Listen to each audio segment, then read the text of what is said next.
We always seem to have very much hard topics to talk about. And for some reason, the Baby Whisperer gets the hardest one. Today is January 27, 2025, and as we stand on the cuffs of a new era for American citizens and for America itself, most of us educators and teachers and advocates are coming up with different ways to educate parents, other educators, law enforcement, government officials, advocates, so on and so forth. Today we speak about a lot of things that we're talking about, the damage and the success of our children. And I have the ability and the honor of talking about something that we have been trying to come across to many parents and teachers and educators for the longest time. And that is understanding the damage of manipulation in children. Now, they all want to talk about how you can get rid of something, but they never talk about how they get it and what happens while the child is in the middle of the manipulation and how that forms the everlasting damage that we have to undo. You never can undo manipulation in a child. What you can do is reinforce it into a different way.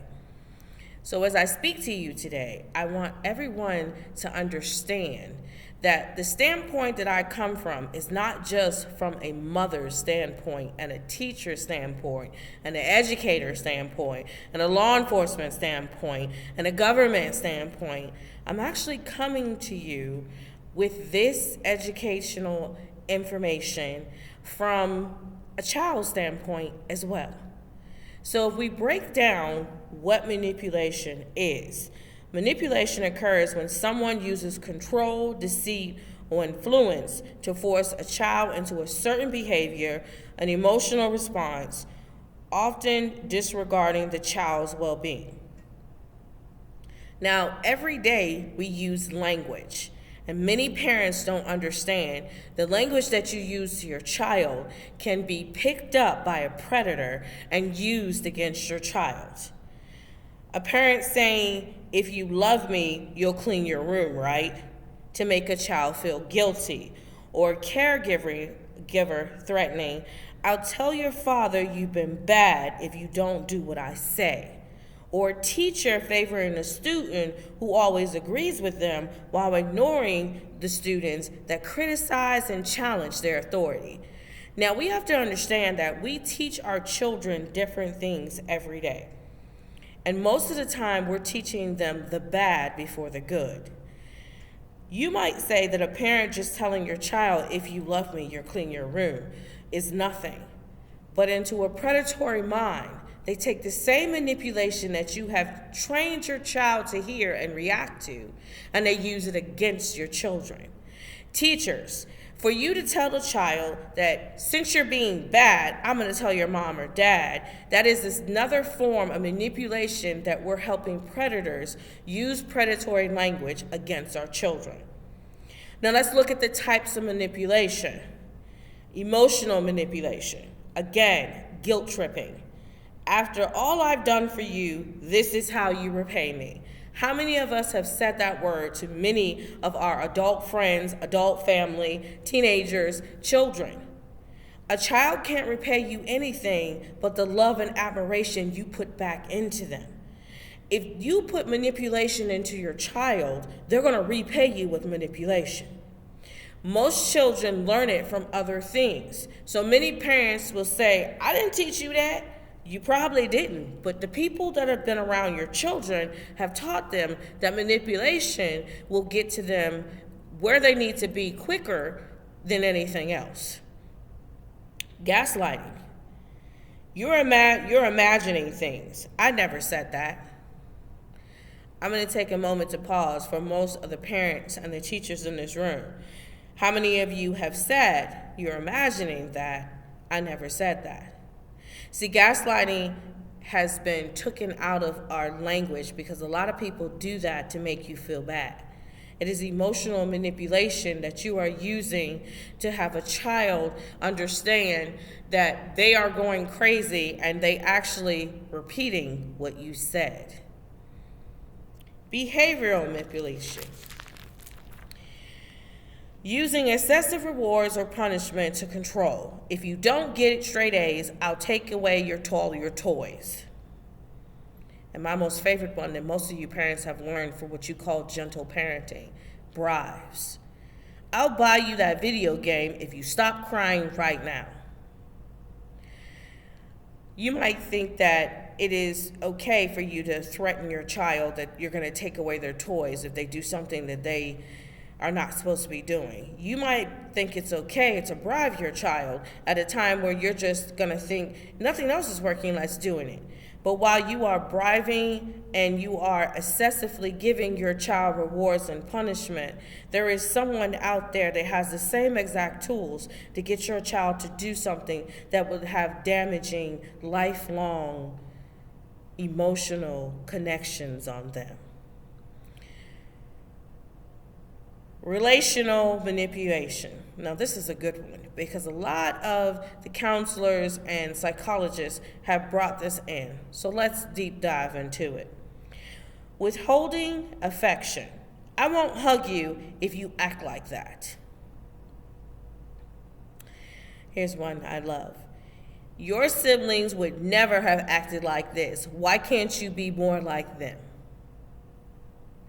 Why would we teach our children, why would we teach ourselves that we are less than someone else when everybody has their own different personality and person? No one person is the same.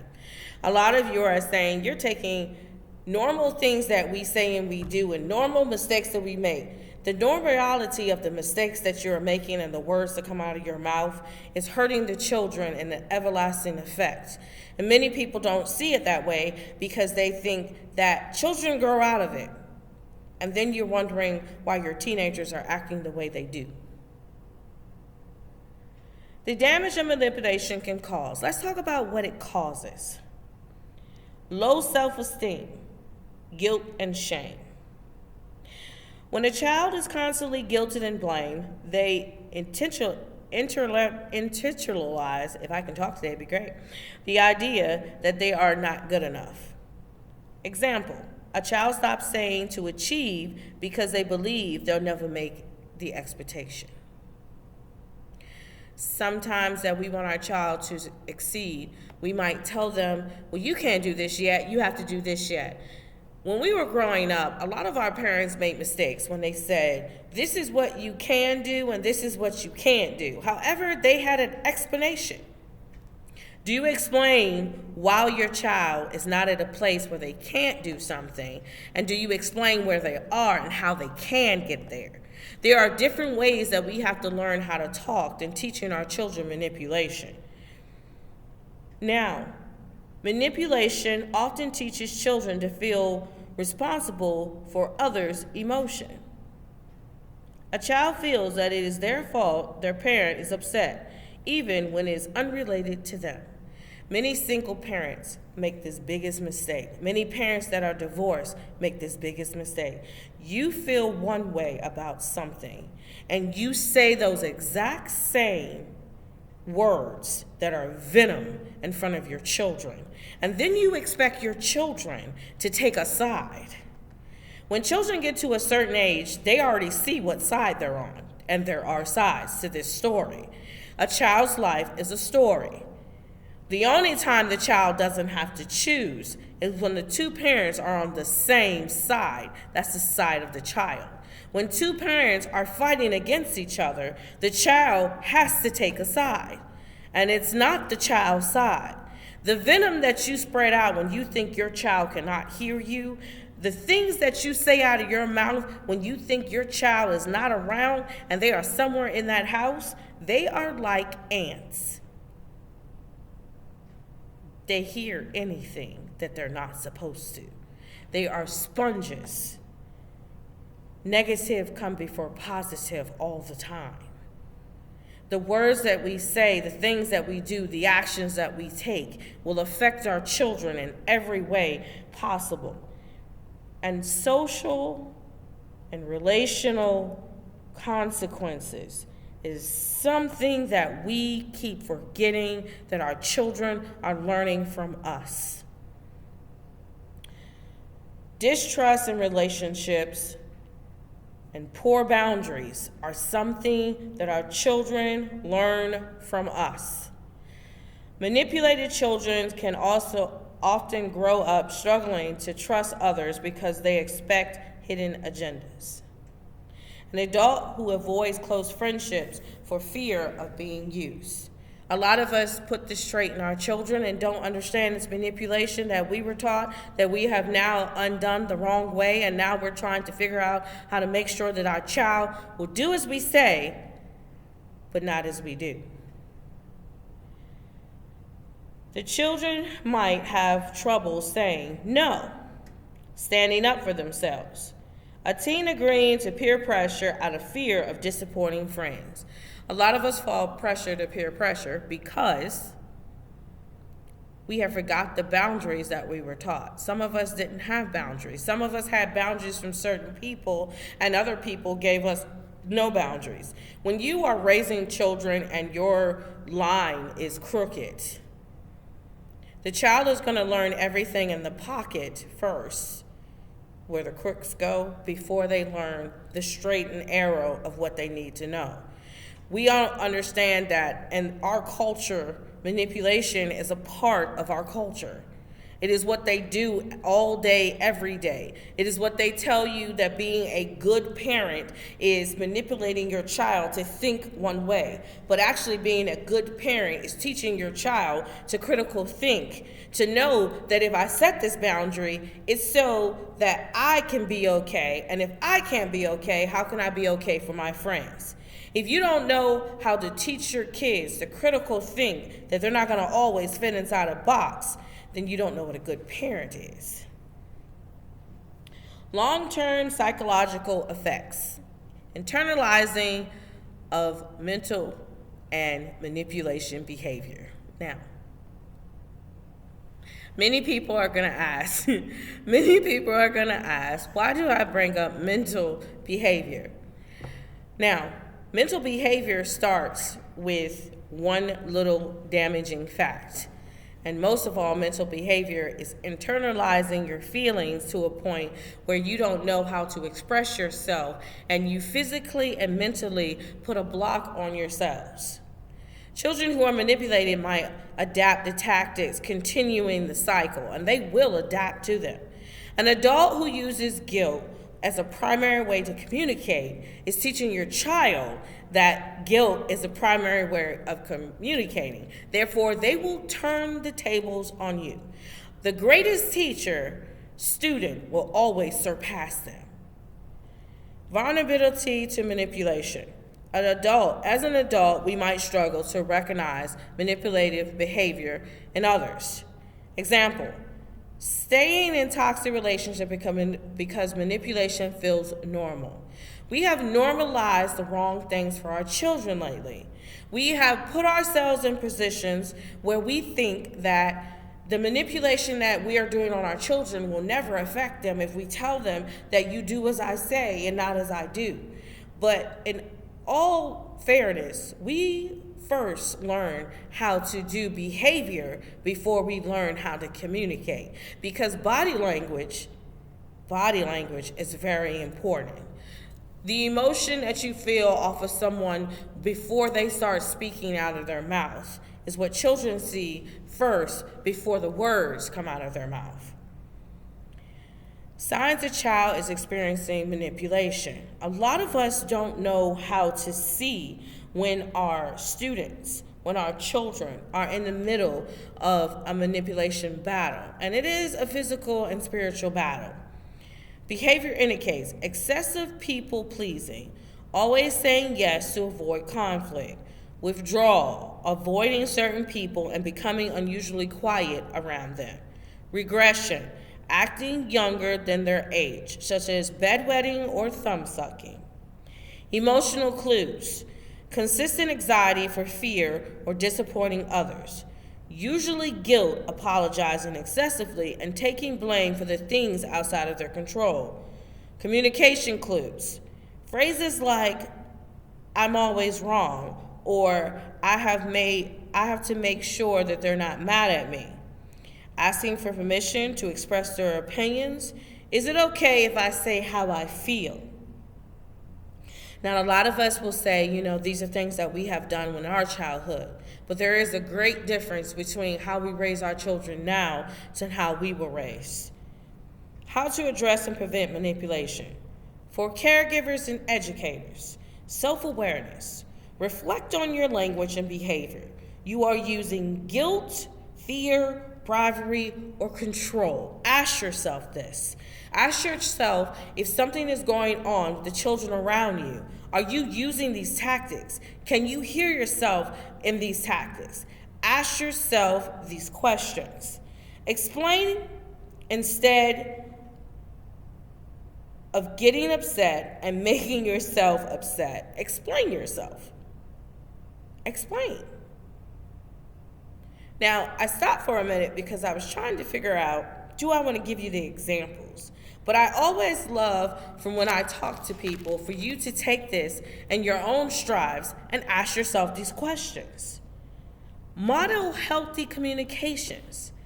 Using I states, I feel disappointed when the chores aren't done. Let's talk about it. We can fix this. Avoid blame. Focus on actions, not the children's character. You have to make sure that we are empowering our children and not depowering them. Teach emotional literacy. This is one thing that a lot of us adults don't have, so we can't teach our children.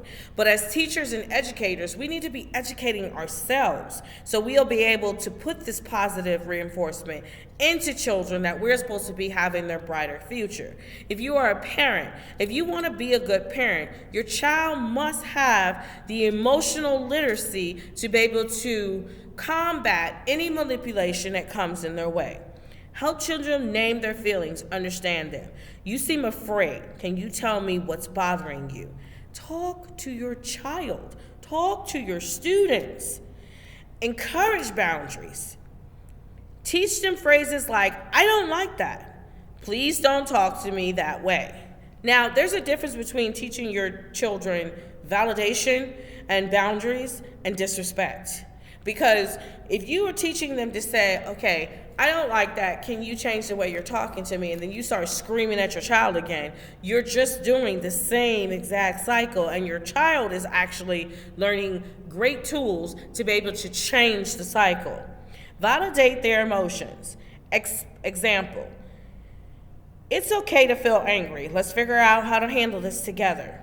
And a lot of you don't do this because you say that in order to validate their feelings, that they are disrespecting you. The only how they disrespect you is if you have taught them, instead of talking about how they're feeling and to get it out, you have taught them to emotionally manipulate you into anger, which is a way that you can do it too. And for goodness sake, seek help. Encourage therapy counseling for children exposed to chronic manipulation. Provide sources for families and parents, such as parenting workshops, books, and positive discipline. A lot of people have asked the Baby Whisperer movement, do we have these things? Inside of Mama Bear and Papa Bear, we have these things. Inside of the Whispering Room classroom, we have these things. Inside of the Imaginators, we have these things. To always put families first, to positively teach you what you should be doing at the times that you should be doing them. A lot of you believe that in order to learn something, you're going back to the beginning. A teacher always teaches, but most definitely learns every time they teach. So let's talk about real life scenarios. So I'm going to throw a couple of real life scenarios out there at you. Handling tantrums without manipulation. So many parents I see make this mistake. Here's the Baby Whisperer way. Manipulative approach. If you stop crying, I'll buy you a toy. Healthy approach. I see you're upset. Let's take a deep breath and talk about what's bothering you. Some of you will lay on the floor and I've seen parents do that, throw a tantrum right with them. Some of you will get up and say, stop that, cut that out. Some of you will go to hitting your child. There's a reason why the child is throwing a tantrum. You need to figure out the trigger to what makes the tantrum and why the tantrum is happening. And if your child is throwing a tantrum into a certain age, then there is a severe problem that is going on, including you adults. Encouraging cooperation without guilt, a manipulative approach. If you don't clean, you're being lazy like your brother. A healthy approach. When we all clean together, it makes the house feel nice. Can you help me do this task? Addressing mistakes without shame. Manipulative approach. Why do you always mess everything up? A healthy approach. This didn't turn out the way we planned. Let's figure out how we can fix it together. Now, a lot of you are saying, Baby Whisperer, you don't do positive parenting. This has nothing to do with positive parenting. This is actually being a parent. See, when some of y'all think that we've taken away your rights, your ability, your worth of a parent, you don't even know what your worth of a parent is. Because parenting has nothing to do with all of the positive and the actual things you got through. Parenting, when you get that little cookie, parenting has something to do when you have passed the hard trials of being a parent. And the biggest thing that we don't understand is the damages of children, the emotional and social growth. The biggest thing we don't understand about manipulation is the chain reaction that it gives to our children. Because a lot of us have grown up as adults and we still have these traumas. We have used these traumas as excuses. Don't give a child an excuse. Give them a positive way to be able to live through their childhood and grow up as functioning adults. It's the Baby Whisperer. Imagine that Homeschooling Academy, the Baby Whisperer movement, and of course, the Intelligent Connections. At the Teacher Conference 2025, this would be Yvonne Williams-Madden. Thank you. Shh.